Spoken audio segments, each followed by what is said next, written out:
आज हमारे पास ये पेशेंट है, इनकी एज 14 ईयर्स है और इनको यहाँ पिछले 3-4 सालों से यहाँ सूजन दिखाई पड़ना शुरू हो गई। हालांकि इनको इतना पेन नहीं है, कभी कभी ओकेजनली पेन की कंप्लेन करते हैं। ये सूजन जो यहाँ दिखाई दे रही है ना। अब ये सूजन क्यों होती है, किस तरह से होती है और क्या ये बढ़ सकती है, और बढ़ सकती है तो कब तक बढ़ सकती है, क्या ये कैंसर की गांठ भी बन सकती है, इस बारे में थोड़ी जानकारी लेते हैं।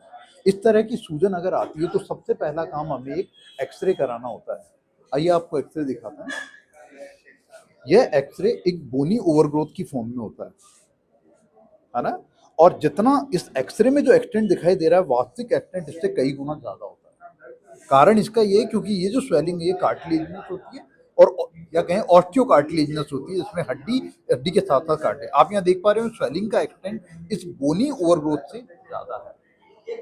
तो इस तरह की दिक्कत को ऑस्टियोकॉन्ड्रोमा कहा जाता है। और यह कब तक बढ़ेगा, ये सवाल आमतौर पे पूछा जाता है। तो जब तक इसकी ग्रोथ रहेगी, जैसे 16 से 18 साल तक जब तक ग्रोथ रहेगी, तब तक इसके बढ़ने की संभावना रहेगी। इसके बाद ये अपने आप बढ़ना बंद हो जाता है।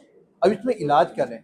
सबसे बड़ी भ्रांति जो है, वो लोग इस सूजन के अंदर मालिश करना शुरू कर दें, तो वो बिल्कुल नहीं करना है।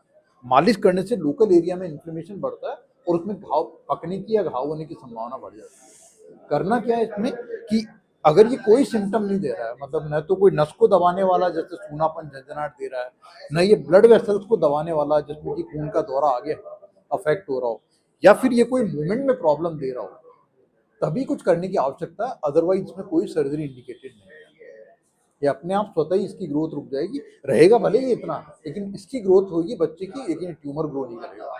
अगर कोई कॉस्मेटिक कंसर्न है तो फिर इसको हटाया जा सकता है, या फिर नस का दबाव, ब्लड वेसल्स का दबाव, तो इसको हटाने की आवश्यकता पड़ती है। तो इसके बारे में जागरूकता रखने की ज्यादा आवश्यकता है कि हर गांठ कैंसर नहीं होती है, हर गांठ का इलाज ऑपरेशन नहीं होता है।